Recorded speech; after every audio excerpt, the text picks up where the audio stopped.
ஒரு பொண்ணு பல வருஷமா ரொம்ப கஷ்டப்பட்டு உழைச்சி சம்பாதிச்ச எல்லா காசையும் அவ சித்திக்காரி ஏமாத்தி புடுங்கிட்டு குட்டி குட்டி தம்பி தங்கச்சிங்க கூட சேர்த்து அவளை வீட்டை விட்டு அடிச்சு வெளியில துரத்திடுறா. பசியில இருக்கிற குழந்தைங்களுக்காக அவ வேலை பார்த்துட்டு இருக்க ஹோட்டல்ல மீந்து போன சாப்பாடெல்லாம் எடுக்கும்போது அந்த இடத்தோட ஓனர் தாங்கிட்ட தப்பா நடந்துக்க முயற்சி பண்றதுனால எதிர்த்து கேள்வி கேட்கவும் சாப்பாட்டுல எச்சு துப்பிட்டு போயிடுறான். தன்னோட தம்பி தங்கச்சிங்களை எப்படி காப்பாத்த போறோம்னு தெரியாம இருக்கும்போதுதான் அவளோட பேங்க் அக்கௌண்ட்டுக்கு நிறையவே காசு வருது. அதை வச்சு தம்பி தங்கச்சிக்கு சாப்பாடு வாங்கி தரா. அப்போ ஒரு பணக்கார பிசினஸ் மேன் அவளை மீட் பண்ணி, நீ பாக்குறதுக்கு அப்படியே என் அக்கா பையனோட இறந்து போன காதலி மாதிரி இருக்க. சோ ஒன்ன வச்சுதான் நான் அவனை ஏமாத்தி சொத்துக்கள் எல்லாத்தையும் ஆட்டைய போட போறேன். நீ மட்டும் எனக்கு இதுக்கு உதவி பண்ணினா உனக்கு எவ்வளவு காசு வேணாலும் நான் தர ரெடியா இருக்கேன்னு சொல்ல, குடும்ப கஷ்டத்தை உணர்ந்து வேற வழி இல்லாம அந்த பொண்ணுமே ஒத்துக்கிறா.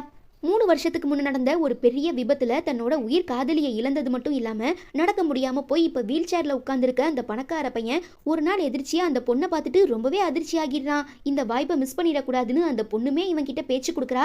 சரி, காதல் தான் நம்ம கையை விட்டு போச்சு, அட்லீஸ்ட் நம்ம கம்பெனி சொத்துக்களையாவது நம்ம தக்க வைக்கணுங்கிறதுக்காக நீ ஏதோ ஒரு பிரச்சனையில இருக்குங்கிறத என்னால புரிஞ்சுக்க முடியுது. உனக்கு எல்லா உதவியும் நான் செய்யறேன். அதுக்கு பதிலா நீ ஏன் இறந்து போன காதலியா நடிச்சா மட்டும் போதும்னு இந்த பையன் சொல்ல, இந்த ஒரு வாய்ப்புக்காக தான் காத்துட்டு இருந்தேன்னு சொல்லி அந்த பணக்கார பையன் வீட்டுக்குள்ள போயிடுறா.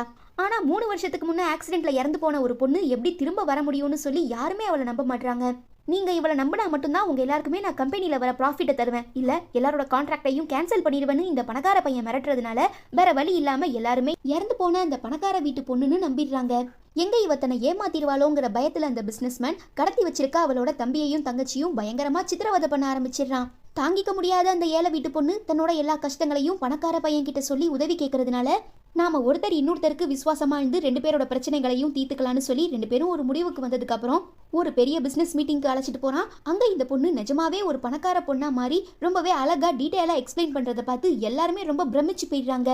இன்னும் அதிகமா சந்தேகம் வரதுனால அந்த பிசினஸ்மேன் அந்த பொண்ணை தனியா அழைச்சிட்டு வந்து, என்ன நீ ஹீரோ கிட்ட இருக்கிற பணம் எல்லாத்தையும் பார்த்து மயங்கிட்டியா, அவன் கூடயே போக போறியான்னு கேட்க, என்னோட தம்பி தங்கச்சியோட வாழ்க்கை உன் கையில இருக்கிற வரைக்கும் நீ என்ன சந்தேகப்பட வேணான்னு சொல்லி அந்த பையனை பத்தின ஒரு ரகசியமான பென்டிரைவை கொடுத்துடுறா. ஆனா உண்மையிலேயே அந்த பணக்கார பையன் தான் இந்த பென்டிரைவை தான் மாமங்காரங்கிட்ட கொடுக்க சொல்லி இந்த பொண்ணு கிட்ட கொடுத்துருக்கான். ஸோ இவங்க 2 பேரும் இப்படி ஒன்னா சேர்ந்து எந்த மாதிரியெல்லாம் ட்ரிக் பண்ணி என்னென்ன பிளான்லாம் போட்டு தன்னோட தம்பி தங்கச்சிங்களை காப்பாற்றி அதே நேரம் மாமங்காரனை பழி வாங்க போறாங்கிறத நீங்க தெரிஞ்சுக்கணும்னா நம்ம சேனல்ல இப்போ ஆன்கோயிங்ல போயிட்டு இருக்க rich man and poor woman சீரீஸை பாருங்க.